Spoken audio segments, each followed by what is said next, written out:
el querer conocer las cosas, el querer pensar cómo son y más o menos pues para mí pensar significa conocer las cosas y preguntarte por qué, y más o menos en primaria es la época en la que todos los niños se preguntan el porqué de las cosas, aunque siempre hablan de temas más superficiales y normales. Entonces luego en la ESO ya más o menos es cuando uno se plantea pues temas de la vida más profundos y que no es algo que se enseñe en las asignaturas, y ahí ya cambia, también se piensa, pero cambia un poco el modo de pensar. Y a ella, pues, no sé. Yo empecé a pensar cuando tenía que elegir la ropa, porque los fines de semana, por ejemplo, todas mis amigas ya decían que ellas elegían la ropa solas, y entonces a mí me apetecía también ser como ellas, digamos.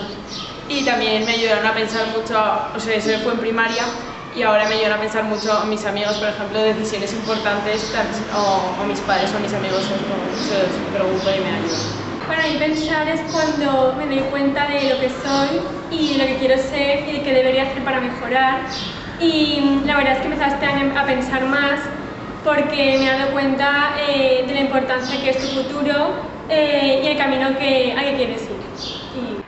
Pues yo empecé a pensar cuando me empezó a gustar leer, y entonces descubrí que había más formas de ver el mundo y no solo una.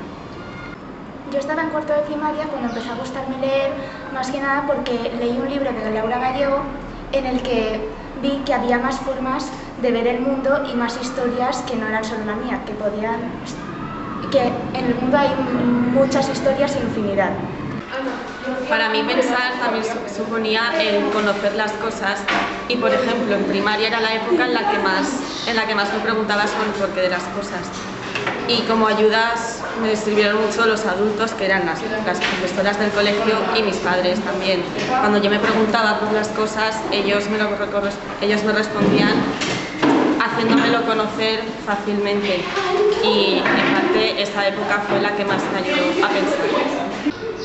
Yo empecé a pensar en primero de la ESO cuando me plantearon que quería ser de mayor y cómo quería, que quería ser como persona. Y también me enseñó a pensar la sintaxis, leer, sacar el tema de los textos, argumentar. Yo creo que pensar es empezar a plantearse las cosas. Por ejemplo, a los niños se les debería hacer pensar más porque están muy acostumbrados a que se les den las cosas hechas. Y yo creo que desde pequeños sería muy importante potenciar que los niños pensaran por sí solos y no darles las cosas tan hechas. Por ejemplo, los textos. Yo recuerdo que cuando yo era pequeña me leía un texto y a lo mejor no comprendía lo que había leído. Y iba alguien, yo que sé, mi hermana, un profesor, una amiga, y ¡ay, explícamelo! Y te lo explicaban. Entonces, claro, están accediendo a eso y no te dicen, búscate tú la vía o piénsalo tú, o sea, que se les tendría que dar en ese sentido más autonomía. Luego te vas haciendo mayor y te hace empezar a plantearse las cosas, y es cuando empieza el no sé y no sé qué pensar, o es que no tengo ni idea y ya no sabes nada. Por ejemplo, la asignatura de filosofía y de historia, yo creo que son las dos que más ayudan a uno a relacionar, a salir de los cajones esos que estás acostumbrado a memorizar, y te hacen como espabilarte para decir, es que ya no basta solo con memorizar, sino con comprender lo que estudio.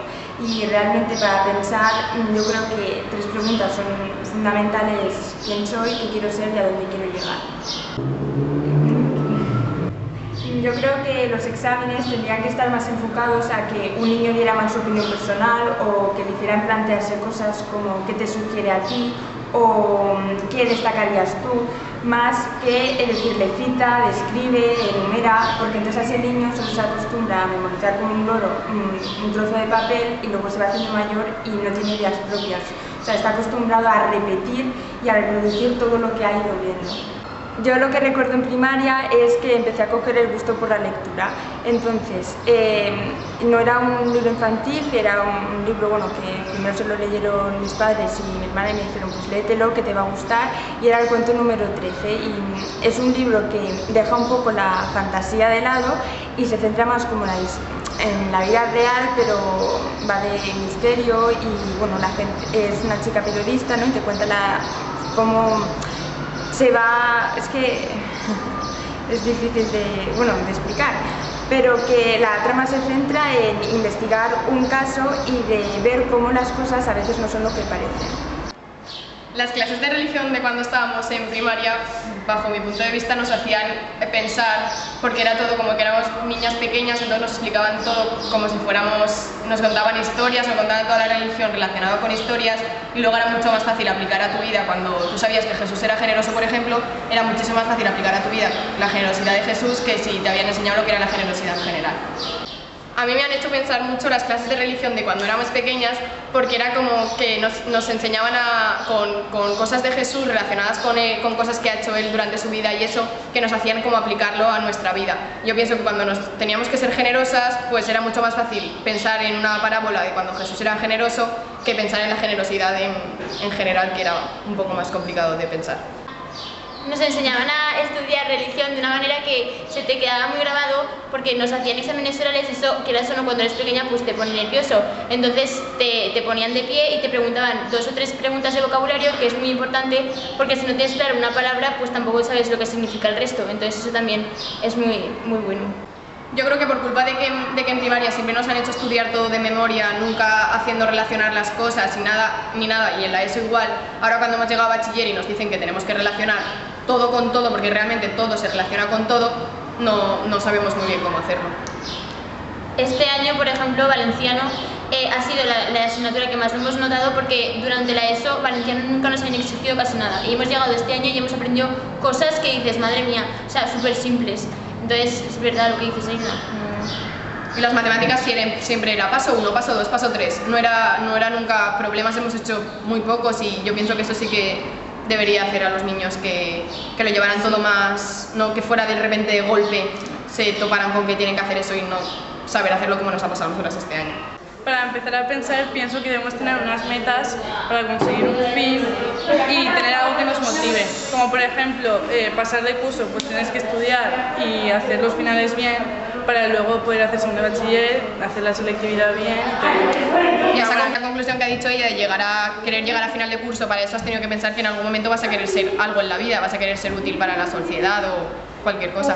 Y eso es algo que tienes que pensar para saber.